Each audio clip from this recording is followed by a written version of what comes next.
Hey guys, it's me again. It's no name or NM or nothing means so that's my itsura today.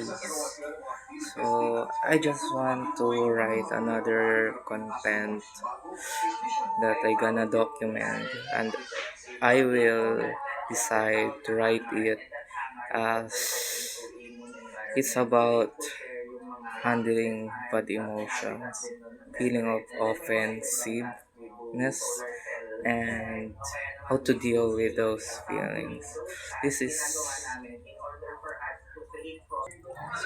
this is my personal journey kung paano ko hinahandle yun. I-share ko lang sa inyo basically.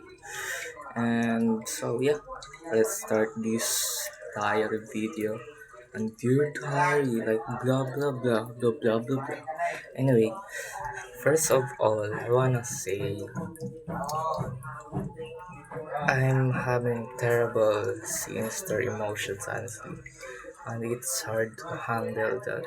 Even I can't show it right now because once you saying it yourself that I having sinister emotion and you repeating to yourself, you know, the weight of that emotion is lowering, bumababa yung timbang ng I'm just talking about rangeful and vengeful or kung ano man yung proper word doon para ma-handle yung anger, madness, yung bad emotions.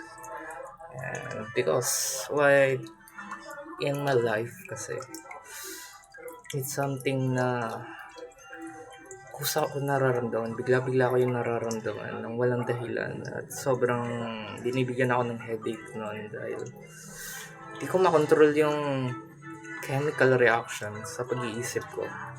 At hindi ko alam kung bakit bigla-bigla ako nagkaka-anxiety or phobia or whatever na bad emotion na nararamdaman ko.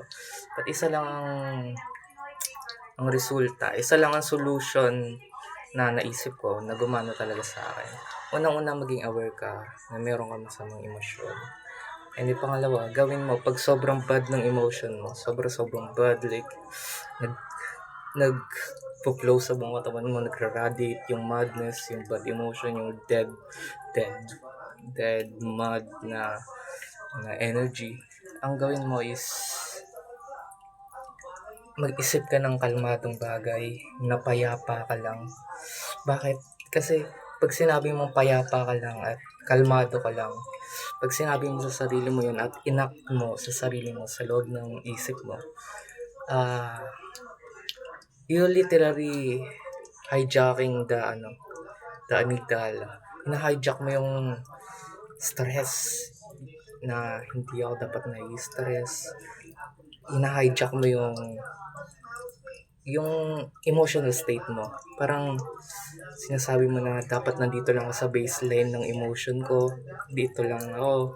Hindi ko pwede explorein yung mad emotion sa pag masama yung emotion ko, kailangan may regulate yun hanggang mapunta yan sa baseline kung saan stable yung pakiramdam. So, pangalawa, handling offense. About handling offense, yung technique ko dyan is, wag bigyan ng meaning yung mga bagay na sinabi nila. At kung i-reflect na sa'yo na may mali ka nagawa, i-take note mo yun. Pero, hindi mo kailangan damdamin lahat ng bagay. Again, hindi mo kailangan magbigay ng attachment sa mga bagay sa paligid. Lalo na ma-overwhelm ka lang dahil masyadong magulo at chaotic yung mundo. So, just having inner stillness and peace of mind, yun ang dapat mong pag-focusan sa loob mo. So, huwag mo masamain yung sarili mo, huwag ka makaramdam ng masama, pagawin mo yung meaning, i-rewrite mo yung iniisip mo, yung mindset mo, i-rewrite mo. So, yun lang masasabi ko guys. Sana nakatulong tong information na to. Dahil sa totoo lang, this is a basic logics. But, it's helped me on life eh. It's helped me to be me. To be emotionally free. what I'm doing. So yeah, sana ay ganun din kayo. Or sana ay tapakan nyo rin yung path kung saan sinolusyonan ko yung bagay, problema ko sa part na yon, sa sitwasyon na binago ko yung personalidad ko para maging magaan yung pakiramdam ko.